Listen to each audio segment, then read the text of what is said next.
Bonsoir. À l'entame de sa communication, le président de la République a adressé ses condoléances les plus attristées au khalife général des Mourides et à la communauté musulmane suite au rappel à Dieu du khalife général des Baye Fall, Serigne Amdi Modou Mbenda Fall, et de Serigne Moustapha Saliou Mbacké, fils du défunt khalife général des Mourides, Serigne Saliou Mbacké. Le président de la République prend des décisions fortes pour redresser et moderniser la gestion des finances publiques. Après l'audit réalisé par la Cour des comptes, il est impératif d'agir vite et bien. Le chef de l'État exige un plan d'action clair et rigoureux pour redonner crédibilité et efficacité au système budgétaire et financier du pays. Il charge le Premier ministre de lui soumettre un calendrier précis pour appliquer les recommandations de l'audit. Un programme spécial de maîtrise des dépenses publiques doit aussi être proposé en tenant compte des réalités économiques et sociales et en s'inscrivant dans la vision Sénégal 2050. Dans cette dynamique, une nouvelle réglementation encadrera l'émission des emprunts de l'État et la gestion de la dette publique.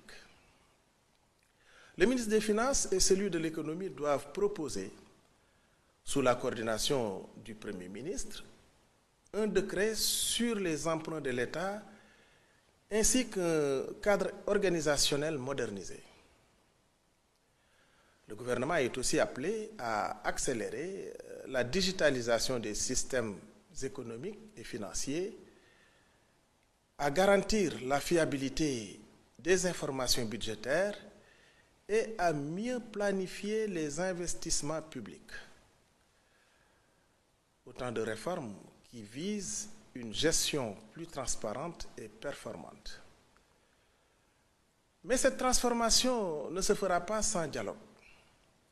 Le président veut des concertations inclusives avec les syndicats, le secteur privé et toutes les forces vives de la nation.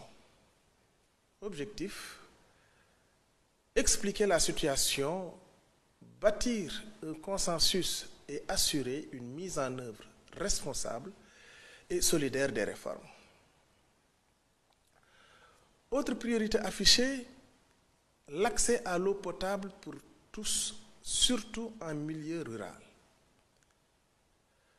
Le président demande au Premier ministre de renforcer les efforts pour garantir une distribution équitable et à coût maîtrisé. Un plan d'action global sera mis en place pour sécuriser la ressource en eau et moderniser les infrastructures d'approvisionnement. Cela passe aussi par une meilleure gestion des concessions et une tarification transparente, particulièrement en milieu rural. Le gouvernement devra également anticiper les défis liés au changement climatique avec un modèle économique viable pour le secteur de l'eau et de l'assainissement. L'État veut notamment développer des unités de dessalement et renforcer la lutte contre les inondations à travers des actions préventives et un meilleur entretien des infrastructures hydrauliques. Sur la scène internationale, le président a récemment représenté le Sénégal au 38e sommet de l'Union africaine en Éthiopie. Il y a plaidé pour une Afrique plus souveraine et un financement renforcé des projets prioritaires du continent. Il a aussi mis en avant la nécessité d'une meilleure gouvernance des ressources minières et d'un engagement plus fort pour le financement du secteur de la santé. Enfin, le président a participé aux célébrations de l'indépendance de la Gambie réaffirmant ainsi les liens de solidarité et de coopération entre les deux nations. Ce vendredi 21 février, le Premier ministre se rendra à l'Assemblée nationale pour expliquer les leçons à tirer de ce rapport et présenter les actions correctives qui seront mises en place. Et parmi les priorités, mieux contrôler les dépenses publiques, réduire le train de vie de l'État et garantir une gestion plus transparente et éthique des finances. Mais ce n'est pas tout. Le Premier ministre prévoit également une grande rencontre avec les partenaires sociaux le 27 février. Cette réunion marquera le début d'un dialogue ouvert et inclusif avec l'objectif de mobiliser tous les acteurs de la société, les syndicats, les employeurs, la société civile, autour d'un même projet, redresser l'économie du pays. Un autre sujet qui tient à cœur beaucoup de Sénégalais, la commémoration du massacre de Thiaroye en 1944. Le Premier ministre est revenu sur les chantiers mémoriels en cours, comme la construction d'un mémorial et la création d'un centre de documentation. Des fouilles archéologiques pourraient également être organisées pour localiser d'éventuelles fosses communes et faire toute la lumière sur ce tragique événement.